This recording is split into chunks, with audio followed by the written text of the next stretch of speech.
Hello friends, welcome BSc part second class. आज हम बात करेंगे स्कोलियोडोन के प्लेकॉर्ड स्केल्स की। जो ये प्लेकॉर्ड स्केल्स है वो आपकी यूनिट थर्ड में आता है। इसमें हम स्कोलियोडोन की इंटेगुमेंट में प्लेकॉर्ड स्केल्स की स्ट्रक्चर व डेवलपमेंट को समझते हैं। प्लेकॉर्ड स्केल्स की जो संरचना होती है वो डर्मल टेंटिकल्स या इलास्मोप्रेंकाई फिशेज में पाए जाते हैं।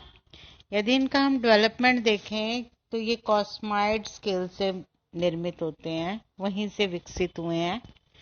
कॉस्माइड जो स्केल्स की डेंटाइन परत को छोड़कर नीचे की तीनों परतों का लुप्त होने से ही प्लेकॉर्ड स्केल्स का निर्माण होता है। प्रत्येक प्लेकॉर्ड स्केल में हड्डी की एक बेसल प्लेट होती है और उसके ऊपर तीन नोकों वाला स्पाइन पाया जाता है, अर्थात ट्राई रेडिएट स्पाइन पाया जाता है। जो डायग्राम में हम देखें तो ये देखो, ट्राई रेडिएट स्पाइन है और नीचे बेसल प्लेट है। तो इस ट्राई रेडिएट स्पाइन जो है, ये दोनों ही बेसल प्लेट और ट्राई रेडिएट स्पाइन दोनों ही मेसोडर्म से डेवलप्ड हुई हैं और ये डेंटाइन के बने होते हैं। स्पाइन के ऊपर विट्रोडेंटाइन की एक कैप पाई जाती है। आपको डायग्राम में देखेंगे तो वो एक कैप सी दिख रही है जिसे बोलते हैं विट्रोडेंटाइन। ये विट्रोडेंटाइन की जो कैप होती है वो एपिडर्मल ओरिजिन की होती है। इसके अंदर एक पल्प कैविटी पाई जाती है। देखो, ओपनिंग ऑफ पल्प कैविटी। तो ये एक पल्प कैविटी होती है जिसमें पल्प भरा रहता है और ये पल्प कैविटी जो है, इसकी ओपनिंग बेसल प्लेट के अंदर खुलती है। इस पल्प कैविटी है, उसमें क्या पल्प होता है, किससे बना होता है, वो है connective tissue, nerves, blood vessels और ओडोंटोब्लास्ट सेल्स। इन सब से मिलकर के पल्प बनता है। प्लेकॉर्ड स्केल्स जो होती है वो स्किन पर एकदम तिरछी अरेंज रहती है। यदि हम आप उस प्रैक्टिकल के अंदर जब स्लाइड बनाएंगे तब हम अनुभव भी करेंगे कि ये प्लेकॉर्ड स्केल्स यदि हम उल्टे उसकी डायरेक्शन के विपरीत अभी अपने हाथ को रब करते हैं उसकी स्किन पर, तो वो हमें महसूस होती है। तो ये तिरछी पंक्तियों में व्यवस्थित होती है। इनकी बेसल प्लेट तो डर्मिस में धंसी रहती है और जो स्पाइन होता है, ट्राई रेडिएट स्पाइन, वो एपिडर्मिस के ऊपर उभरा रहता है, पीछे की तरफ रुख किए हुआ होता है। जो शार्क होती है, स्कोलियोडोन को हम कॉमनली डॉग फिश भी बोलते हैं, इसमें प्लेकॉर्ड स्केल्स बहुत छोटी संख्या में और बहुत पास पास क्लोजली अरेंज्ड होते हैं। परंतु जो स्केट होती है, टॉर्पिडो और ट्राइगोन, उसमें स्केल्स जो होते हैं वो बड़े बड़े होते हैं और बिखरे हुए होते हैं। तो ये डायग्राम में हम देख रहे हैं, tri radiate spine, basal plate. B diagram में हम देखें तो ओपनिंग ऑफ पल्प कैविटी जो बेसल प्लेट में ओपन हो रही है और इसका अंदर जो पल्प है वो भरा रहता है। अब हम बात करते हैं डेवलपमेंट ऑफ प्लेकॉर्ड स्केल्स की।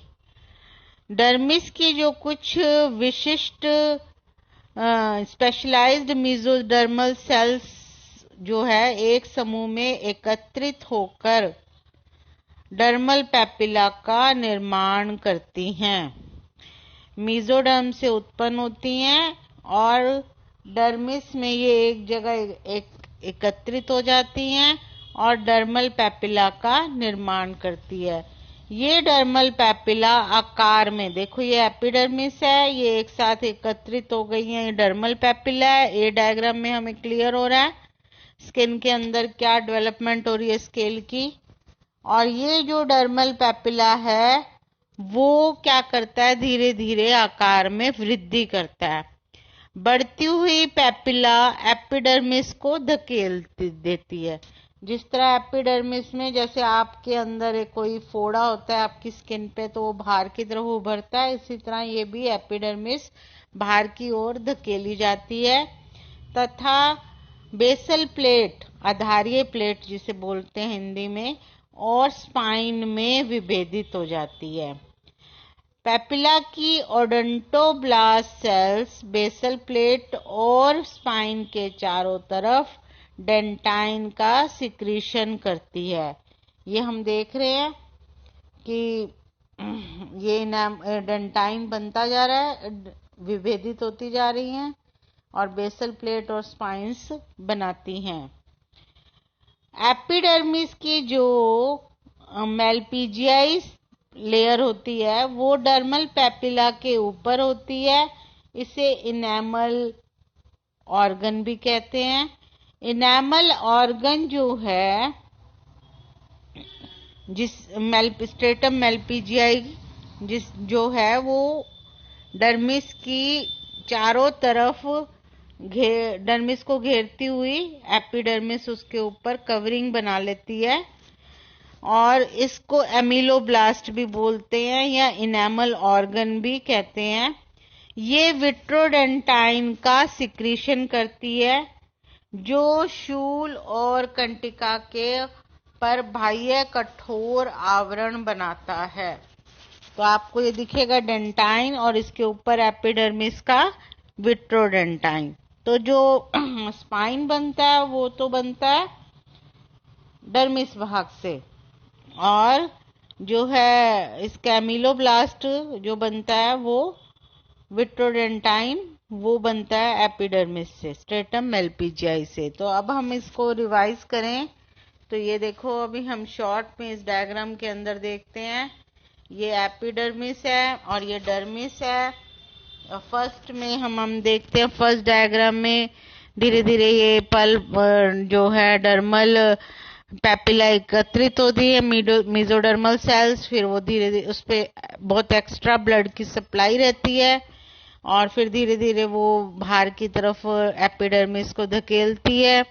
ये एपिडर्मिस जो है वो उभार बनाती है, इसमें कंटिन्यूस ब्लड की सप्लाई होती है और पल्प का निर्माण होता है। इसके अंदर फिर हम देखते हैं कि वो एपिडर्मिस है वो भी रीअरेंज होती है और विट्रोडेंटाइन बनाती है। स्ट्रेटम मेलपीजियाई से क्या बनता है स्तर विट्रोडेंटाइन का, और इसके अंदर की तरफ ये पल्प कैविटी है जो बना होता है कनेक्टिव टिश्यूज, नर्व फाइबर और डिफरेंट जो मैंने आपको भी बताए थे कि कैनाली कुली और ये सब नजर आ रहे हैं।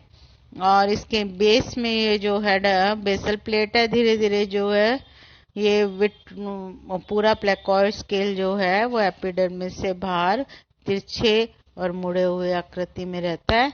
इस तरह से ये डेवलपमेंट ऑफ प्लेकॉइड स्केल और स्ट्रक्चर ऑफ प्लेकॉइड स्केल है। Thank you so much.